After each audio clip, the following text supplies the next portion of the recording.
Dalam Islam, pemuda cukup besar peranannya dan generasi milenial menjadi harapan untuk mewujudkan segala macam kebaikan. Dalam surat Al-Kahfi ayat 13 Allah menyebutkan innahum fityatun amanu bi rabbihim wa zidnahum huda. Sesungguhnya mereka adalah pemuda-pemuda yang beriman kepada Tuhan mereka dan kami tambahkan petunjuk kepada mereka. Yuk, ikuti terus Kamil kajian Muslim Milenial Pemdalas.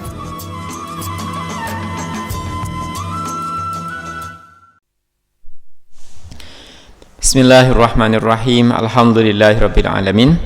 Assalamualaikum warahmatullahi wabarakatuh. Anak-anakku semuanya, anak-anak Pemdalas yang luar biasa. Alhamdulillah, kesempatan kali ini acara Kamil ya. Dalam acara Kamil ini kita akan mengobrol bersama Ustadz Wildan tentang sesuatu yang biasa, yang sudah kita anggap mungkin sebagai bagian dari kita, yaitu gadget atau bagaimana kita bermedsos ya, bagaimana kita bijak dan cerdas dalam menggunakan HP itu, terutama ketika kita ngobrol bersama teman-teman, bersama orang di grup ataupun di line pribadi.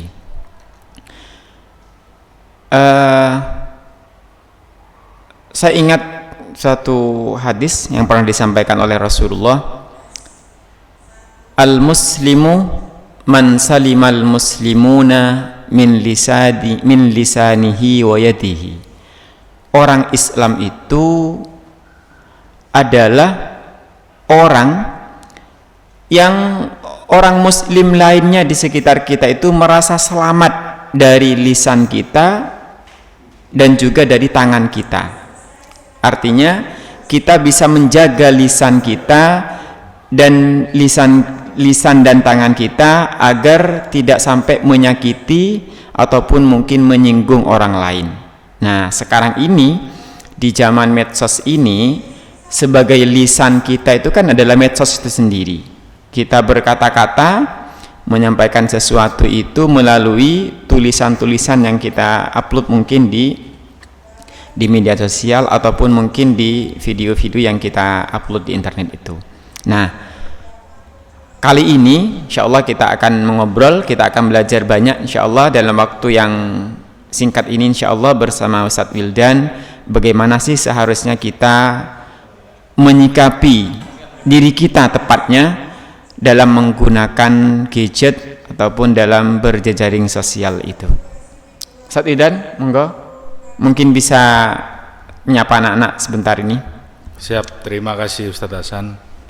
Baik, Assalamualaikum warahmatullahi wabarakatuh. Waalaikumsalam warahmatullahi wabarakatuh.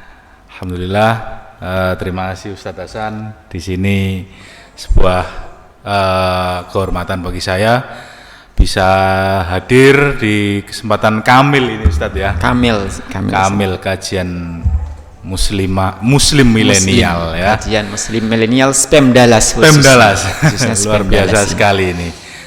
Alhamdulillah anak-anak, tema yang sangat luar biasa juga, tema yang update bagi kita semua, cerdas dalam bermedia sosial. Sebelumnya saya tanya dulu ke Ustadz Hasan, mungkin ya Ustadz Hasan hari ini sudah bermedsos ria itu berapa jam Ustadz? Nah, itu yang apa ya, mungkin sama dengan kita bernafas ya. Kita tidak pernah berhitung, kita tidak pernah menghitung berapa kali kita menghirup udara, berapa kali kita mengeluarkan udara. Itu sama mungkin karena ketika kita misalkan kalau di sini ya, ketika kita tidak di kelas mungkin kita akan entah itu menelpon teman atau mungkin mengirim pesan kepada teman ataupun di grup, macam-macam sudah tidak terhitung sebetulnya Pak Wildan. Ya betul, itulah kondisi kita saat ini, kondisi yang kita mungkin tidak pernah bayangkan dulu. Ketika saya kecil, ketika Ustadz Hasan kecil juga tidak pernah membayangkan dunia ini terasa sempit Ustadz. Betul sekali. apa yang ada berita misalkan di luar negeri atau berita yang ada di mana, sebuah belahan dunia mana, tanpa kita sadari, tanpa hitungan jam, apalagi hari, apalagi tahun ya. Sekarang setiap detik, setiap menitnya itu sudah update sekali. Seperti saya ambil contoh ketika awal COVID-19 itu masih ada di Cina, Ustadz. Di Cina. Ya, di Cina itu masih perkiraan bulan Desember, itu kita tahu. Tapi ketika sudah sampai di Malaysia, apalagi di Indonesia, kita juga sangat update.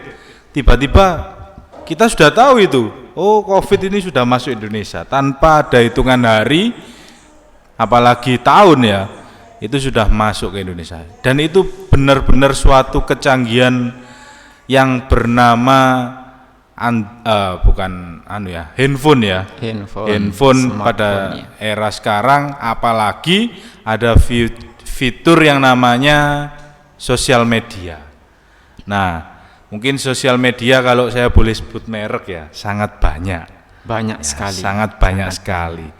Mungkin saya pribadi itu pengguna aktif medsos, Ustadz, dari tahun 2009 ya, mungkin tepatnya 12 tahun Sudah yang 12 lalu. tahun yang lalu. Tanpa 12 tahun yang lalu itu. Kerasa. Pertama kali ya Facebook itu. Nah, Facebook itu 2009 saya sudah sudah aktif. Kemudian sampai detik ini di HP saya sendiri, Ustaz. Di HP saya sendiri betul. Mungkin ada 7 media sosial yang aktif saya gunakan. Termasuk yang sering sekali malah saya gunakan yaitu WA atau WhatsApp WA itu sendiri. Sekarang itu kan zamannya WA atau Telegram ya, dan betul. Instagram, ya. Banyaknya di situ. Nah, mungkin tadi yang dikatakan Ustadz Hasan mungkin agak sedikit ya, kita flashback. Dulu di 2009 mungkin bukan hanya Facebook, tetapi ada medsos yang lain ini ya. Medsosnya kalau kata anak muda sekarang medsosnya orang tua. Selain Facebook ada yang namanya Yahoo Messenger. Yahoo Messenger. Ya. Kemudian dulu juga ada Mic33. Nah, mungkin Ustadz Hasan saya tidak tahu. Tidak tahu ya. Ada lagi Mseed. Nah, itu dulu medsosnya anak-anak tahun 2009 itu. Nah, sekarang aja sudah berganti WA, ada IG, mungkin malah ada TikTok ya sekarang. Dan itu memberikan efek pastinya anak-anakku semuanya, efek yang baik ada, efek yang buruk juga malah banyak kalau kita menyikapinya dengan salah. Nah, salah satu contoh mungkin juga kita lebih tarik ke belakang lagi, dulu sebelum ada medsos, malah kalau boleh saya kutip dari Google itu ada cerita di zaman Rasulullah, ceritanya Ar-Rajal mungkin Ustadz. Ya, Ar-Rajal itu dulu pengikut Nabi Muhammad yang sangat aktif untuk membantu Nabi Muhammad dalam perjuangan menyebarkan agama Islam. Tetapi gara-gara ada nabi palsu, siapa Ustaz namanya nabi palsu itu? Musailamah atau Musailimah. Itu malah Ar-Rajal ini membelot, ya. Betul. Membelot gara-gara menyebarkan fitnah yang benar-benar menakutkan pada saat itu. Namanya fitnah anak-anak itu sangat menakutkan, ya. Nah, sebenarnya sudah ada dari zaman dahulu kala itu ya. Sebelum Masehi mungkin itu ya Ustadz ya. Nah, mungkin sejak terciptanya manusia, setelah Nabi Adam ke anak-anaknya itu mungkin sudah ada. Sudah ada yang namanya fitnah. Nah, sekarang saya tidak mau menyebutkan ini akhir zaman ya. Ya semoga saja zamannya berakhirnya masih lama, tapi kita tidak ada yang tahu. Itu fitnah yang ditimbulkan malah beraneka ragam, bermacam-macam, mulai dari fitnah yang disebabkan oleh lisan kita sendiri sampai fitnah yang disebabkan jempol kita ya, karena jempol kita sekarang punya lisan. Nah, jadi lisan kita itu ada banyak sekarang. Jempol kita dengan lisan kita, ya, itu lebih aktif jempol kita, ya. Nah, masalahnya aktifnya ini bukan aktif dalam menyebarkan kebaikan. Nah, bisa jadi itu malah yang lebih aktif menyebarkan fitnah, gosip-gosip yang tidak baik. Itulah yang kita takutkan di zaman yang seperti ini. Dan itu Wildan, kan di berita sendiri kan berapa banyak tokoh-tokoh atau artis-artis atau orang-orang Indonesia kita sendiri yang kena terjerat hukum gara-gara postingan di media sosial. Postingan di media sudah sosial. Banyak sekali. Luar biasa. Malah dulu kalau anak-anakku mengikuti di tahun 2019 itu isu-isu politik ya Ustadz. Isu-isu politik itu luar malah biasa. Masya Allah. Naudzubillah ya anak-anak, yang namanya fitnah dari orang A kemudian disasarkan ke orang B, dan begitu juga sebaliknya, itu malah menakutkan sekali. Orang yang dianggap kita baik ya, itu malah difitnah jadi orang yang buruk. Ya. Akhirnya orang-orang berbondong-bondong, oh ya kita pilih orang B saja karena dia itu baik. Kemudian ada fitnah dari orang A, kemudian kesannya orang B ini jadi buruk, orang lagi. A yang jadi baik. Ini yang kita takutkan sekali ya. Apalagi waktu itu kita memilih pemimpin ya, tidak main-main itu kalau kita pilih pemimpin. Jadi sangat luar biasa efeknya di sosial media, apapun sosial medianya itu sangat luar biasa. Nah, bagi anak-anakku ini saya bedakan aja ya, ada anak cowok, anak laki-laki dan anak perempuan. Itu juga perlakuan ketika bermedsos berbeda Ustaz ya. Kalau anak-anak perempuan ya, condong yang dilakukan ketika bermedia sosial itu yang pertama adalah stalking namanya sekarang. Stalking itu kalau mungkin pengetahuan aja, kita mencari informasi. Ya, informasi itu kadang kalau perempuan ini menujunya ke satu personal, satu orang yang memang dia kagumi Ustadz. Ya. Satu orang yang dia kagumi. Misalkan si fulan ini, wah si fulan ini menurut mata hatinya anak-anak perempuan ini menarik, ganteng ya, ganteng baik. Kalau dulu kita carinya itu langsung kita ke orangnya, kemudian kita atau tanya orang-orang di sekitarnya. Nah sekarang dengan kecanggihan media sosial, kecanggihan teknologi ini, kita cari itu di HP. Bahkan ya, orangnya jauh di sana kita bisa mencarinya di mana-mana bahkan itu ya. Iya.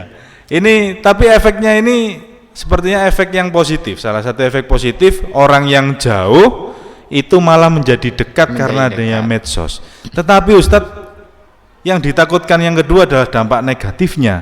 Orang-orang yang dekat di sekitar kita malah kita tidak ajak ngomong. Kita malah tidak jauh, malah jauh dengan kita. Nah, itulah. Kadang kita cuek, nggak kenal malah. Ini bahaya ini.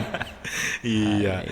Ini salah satunya itu. Ada dampak positif yang jauh kita dekatkan, kemudian dampak negatifnya yang dekat ini malah kita jauhkan. Kadang kita berjajar gini seperti saya dan Ustadz Hasan, kita pegang HP sendiri-sendiri gini, sudah sibuk sendiri. Ya asik. Asik dengan orang luar malah. Betul kita, itu. Yang dekat ini malah kita nggak ngobrol sama-sama. Ya. Padahal di sekitar kita ini lebih menarik sebenarnya kalau kita kulik lebih jauh, Ustadz. Betul, nah, kemudian itu yang pertama. Kalau cewek atau perempuan kebiasaannya adalah stalking.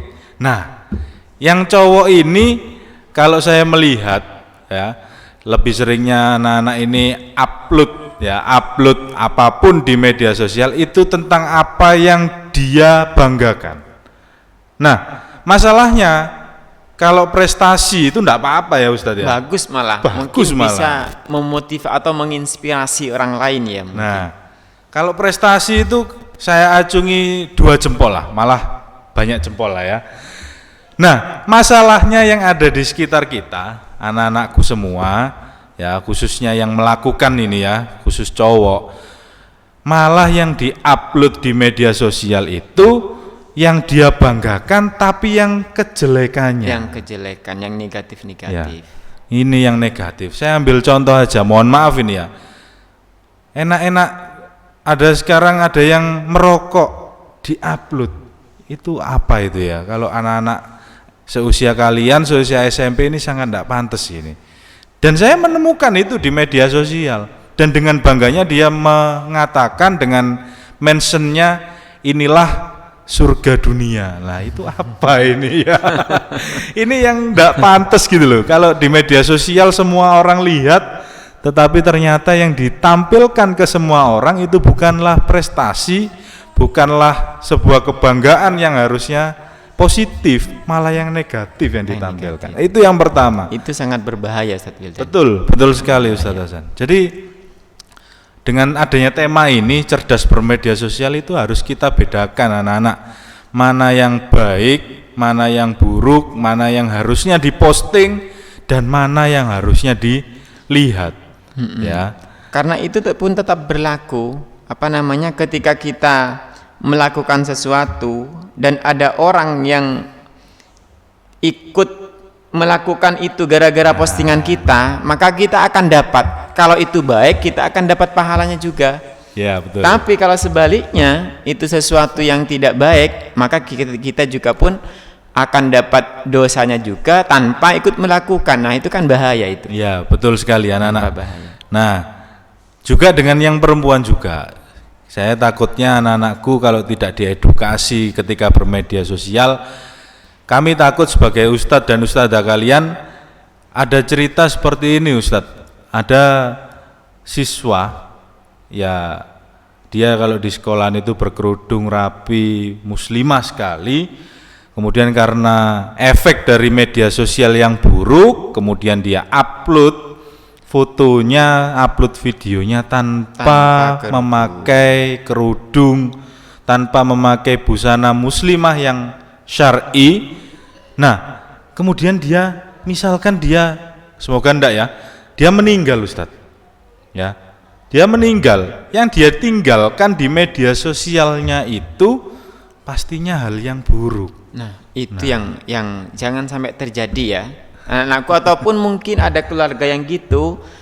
Nah, itu kesempatan anak-anak semdala semua untuk sedikit demi sedikit ya, karena itu bahaya itu. Ya. Bagaimana kalau kita meninggal ternyata dosa-dosa terus menumpuk dari dosa jariah Ya, namanya itu. iya, dosa bahaya jariah. itu. Karena akan tetap mengalir itu. Ya, betul sekali ini ya. Yang dikatakan Ustadz Hasan, ada dosa jariah juga ya Ustadz ya. Nah, ini yang sangat kita takutkan sebagai ustadz-ustadzah kalian. Makanya selalu ada himbauan kalau bermedsos atau menggunakan HP di era sekarang ini, lebih baik sebarkan satu ayat ya. Lebih baik menyebarkan satu ayat, satu hadis, daripada kalian mengupload foto diri kalian yang tidak tahu ini sebenarnya benar atau salah. Betul. Menyinggung orang atau enggak. Kira-kira kalau saya upload, kalau saya posting video saya ketika berada di tempat A ini menimbulkan mudarat atau enggak, itu yang enggak pernah difikirkan oleh kita semua ya. Lebih baik ketika kita main WA ya, pernah atau tidak anak-anak ini yang dikirim melalui WA itu hadis tentang kebersihan gitu aja lah. Ambil contoh gitu. Itu. Saya yakin enggak pernah ini ya. Saya yakin enggak pernah hadis tentang atau gimana doa keluar kamar kecil itu enggak pernah itu. Ya. Tapi mungkin ada Pak Wildan. Mungkin ya, semoga aja, harapan saya insya Allah ada lah anak-anak semuanya itu. Doanya ada Ustadz. Ada insya Allah. Ya. Nah, ini harus kita teladani ya.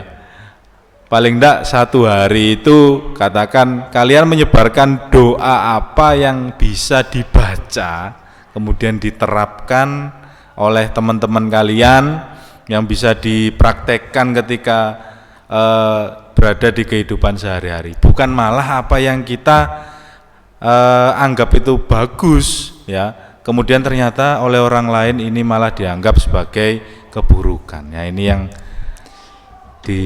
harus diwaspadai Ustadz. Ini Pak Wildan, saya pernah berbagi ya pengalaman ini. Pengalaman Silakan. pernah saya beberapa kali ya.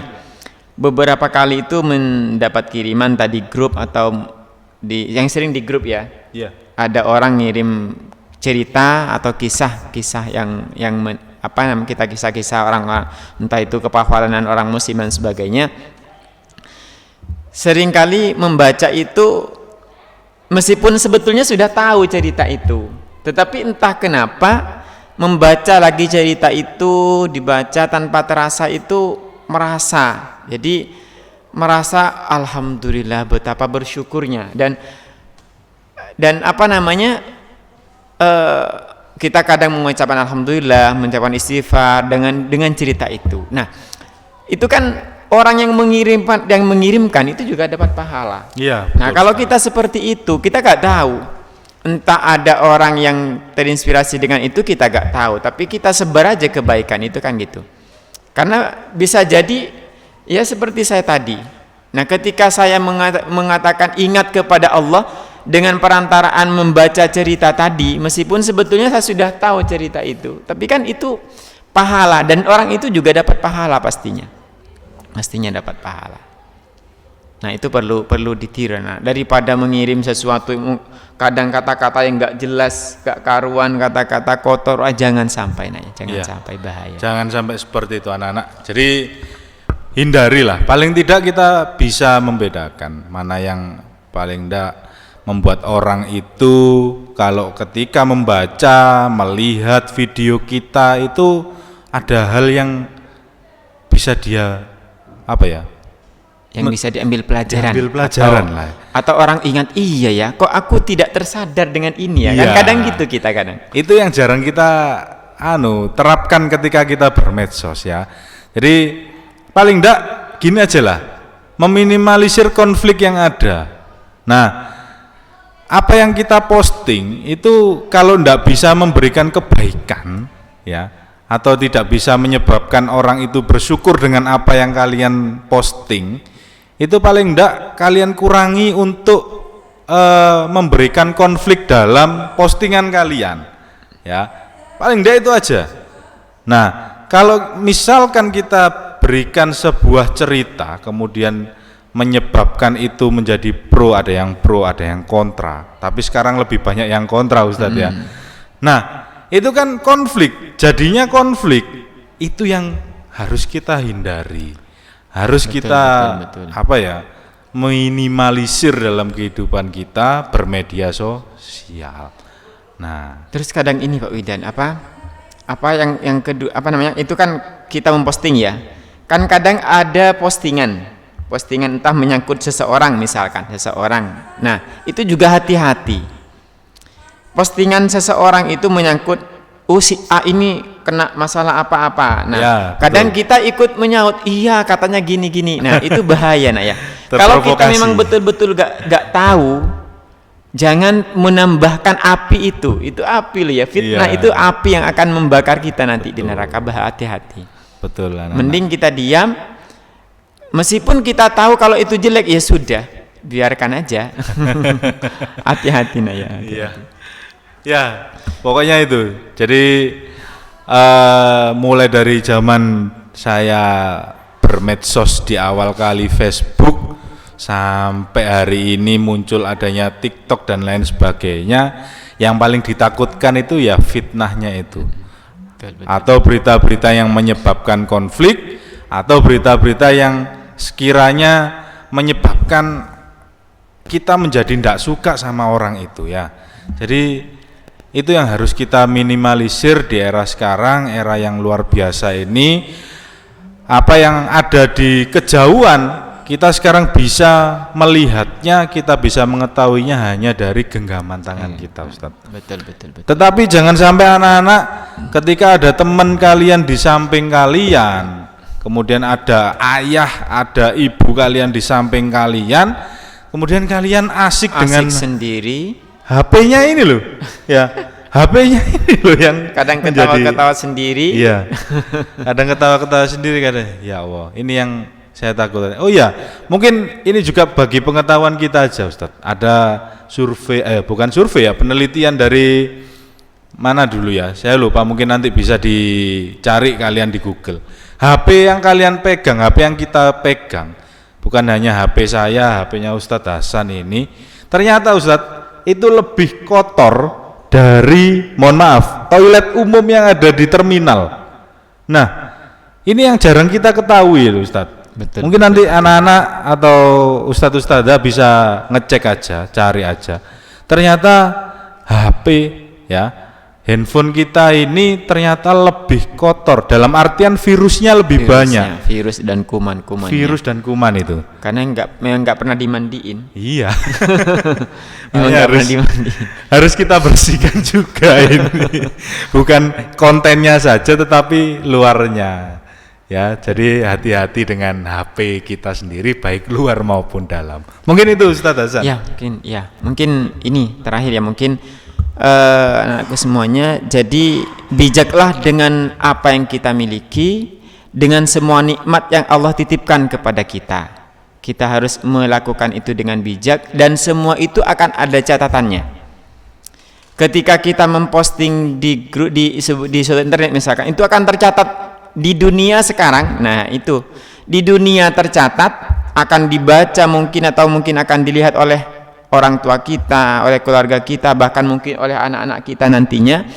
Tetapi di akhirat pun catatan itu akan lebih kekal. Maka harus lebih hati-hati. Bismillah, kita gunakan ini sebagai nikmat dari Allah, kita bergunakan untuk meraih ridhonya. Jangan sampai nikmat yang Allah berikan kepada kita itu malah mendatangkan mudarat bagi kita semuanya. Mungkin itu saja. Terima kasih banyak. Ustaz Bidan, mungkin ada terakhir tambahan dikit lagi? Ya.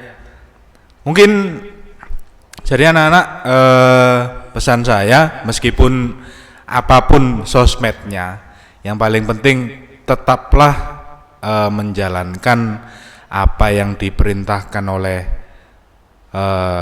Allah, Rasulnya juga. Jangan sampai kamu ketika bermedsos itu malah melanggar apa yang sudah menjadi ketetapan, oh ini yang salah ya, kemudian kalian langgar, kemudian memberikan hal-hal yang negatif bagi orang di sekitar kita.